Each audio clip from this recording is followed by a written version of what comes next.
در دنیایی که دیوارها سرسخت‌ترین دشمن هستند، تنها یک مرد وجود دارد که میتواند راه را باز کند. اون نیرویی هست که موانع را از سر راه بر می‌دارد. اینجا داستان اسلج، غول‌آرام اسکاتلند هست.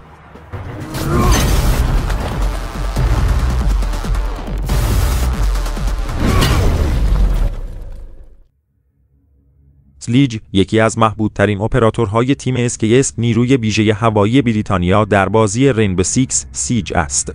او با چکش بزرگ و معروف خود که به نام دکیبر شناخته می شود، به عنوان سمبولی از قدرت و کارایی شناخته می شود. اما داستان این مرد قدرتمند تنها به تجهیزاتش محدود نمی شود، بلکه گذشته و شخصیت او نیز شایسته توجه است.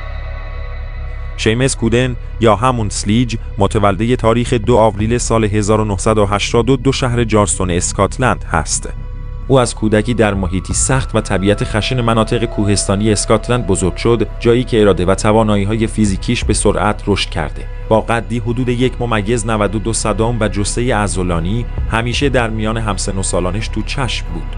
پس از پایان تحصیلات، اسلیج به ارتش بریتانیا پیوست و در مدت کوتاهی به دلیل قدرت بدنی، مهارت‌های بی‌نظیر در عملیات نزدیک و توانایی نفوذ به ساختارهای مقاوم مورد توجه قرار گرفت. او پس از گذراندن آموزش‌های ویژه و انجام مأموریت‌های متعدد در مناطق بحرانی جهان به نیروهای ویژه SAS منتقل شد. مأمور اسلیج به عنوان یک شخصیت آرام، متفکر و بی‌ادعا شناخته می شود. او برخلاف ظاهر خشن و چکش ترسناکش همیشه سعی دارد به تیمش کمک کند و در مأموریت‌ها به عنوان یک ستون محکم عمل می کند. چکش او نماد قدرت و سرعت عمل اوست، ابزاری که به او امکان می دهد تا دیوارها، موانع و حتی پنجره‌ها را در یک لحظه از بین ببرد و راهی برای تیم خود باز کند.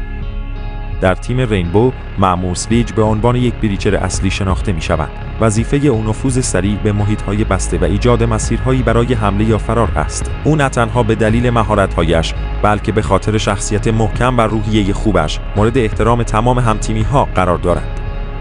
مأمور اسلیج نمادی از نیروی خامه و استراتژی هوشمندانه در کنار هم است. در دنیای بازی، صدای شکستن دیوار با چکش او همیشه حس ترس و اضطراب را به دشمنان القا می‌کند. علاقه زیادی به طبیعت اسکاتلند دارد و در اوقات فراغت به کوهنوردی و ماهیگیری می‌پردازد.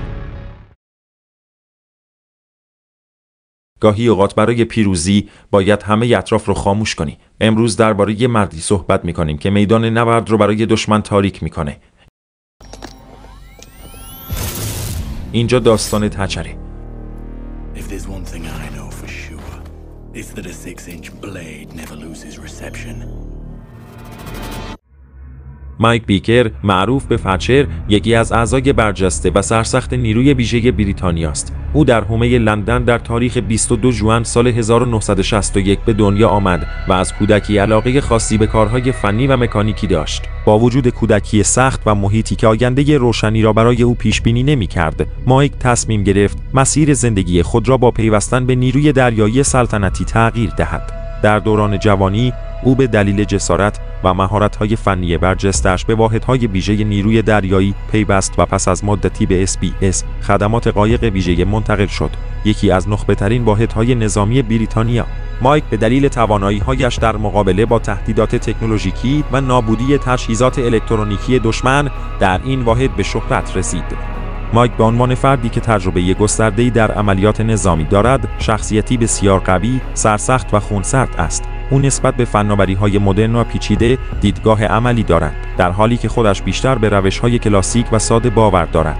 مایک همیشه به همکاران جوان ترش یادآوری می‌کند که مهارت‌های انسانی جایگزین فناوری نمی‌شوند. همین ویژگی باعث شده که فچر برای مقابله با تجهیزات پیشرفته دشمن به ابزارهای ساده ولی مرگبار تکیه کند. مأمور فچر یکی از اعضای کلیدی تیم رینبو است و ابزار نمادین او EMP گرنید برای مقابله با تجهیزات الکترونیکی دشمن طراحی شده است.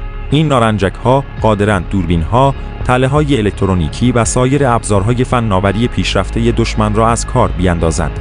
توانایی او برای کنترل میدان نبرد و فراهم کردن شرایط برای تیمش، فچر را به یکی از محبوب‌ترین اپراتورها در تیم تبدیل کرده است. او همچنین با تجربه گسترده‌اش نقشی پدرانه برای اعضای جوانتر تیم ایفا می‌کند و اغلب توصیه‌های ارزشمندی به آنها ارائه می‌دهد.